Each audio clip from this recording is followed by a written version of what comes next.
প্রান্তিক বাংলা, সত্য প্রকাশে বদ্ধপরিকর। গত প্রায় 10 দিন আগে পাথর প্রতিমার ভগবতপুর এলাকা থেকে হরিণের মাংস সহ 2 জনকে গ্রেপ্তার করা হয়েছিল। বুধবার হরিণের মাংস ও চামড়া সহ আরও একজন ব্যক্তিকে গ্রেপ্তার করা হয়। ধৃতের নাম তপন দাস। জানা গিয়েছে, বুধবার সকালে পাথর প্রতিমার রামগঙ্গা রেঞ্জের বন দপ্তরের কর্মীরা গোপন সূত্রে জানতে পারেন এক ব্যক্তি হরিণের মাংস নিয়ে বিক্রির জন্য বাজারে আসছে। এরপরই বন দপ্তরের কর্মীরা সাধারণ পোশাকে পাথর প্রতিমা খেয়াঘাটের চারিপাশে ঘোরাঘুরি করতে থাকেন। প্রায় 3 ঘন্টা পর এক ব্যক্তি স্কুটিতে করে একটি বড় বস্তার ব্যাগ নিয়ে খেয়াঘাটে আসে।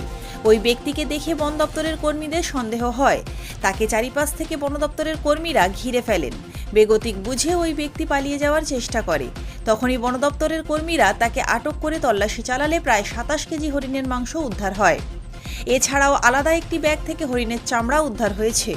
তবে বন দপ্তরের কর্মীরা প্রাথমিক তদন্তে জানতে পেরেছেন তপন ওই মাংস নিয়ে বিক্রির জন্য পাথর প্রতিমার লক্ষ্মীপুরে যাচ্ছিল। কিন্তু এই মাংস সে কোথা থেকে পেল এবং এই ঘটনার সঙ্গে আরও কারা যুক্ত রয়েছে, বন দপ্তরের কর্মীরা ইতিমধ্যেই তদন্ত শুরু করেছে। বৃহস্পতিবার ধৃতকে কাকদ্বীপ আদালতে তোলা হলে বিচারক 14 দিনের জেল হেফাজতের নির্দেশ দেন। দাস নামে একজনকে গ্রেপ্তার করে কাকদ্বীপ আদালতে নিয়ে এসছে পাথর প্রতিমা ফরেস্ট রেঞ্জ অফিসার।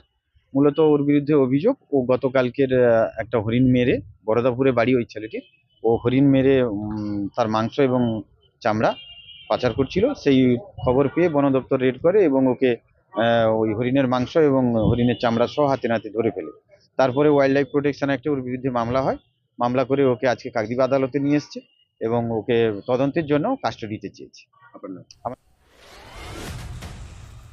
কাকদ্বীপ থেকে প্রান্তিক বাংলা নিউজ টিম।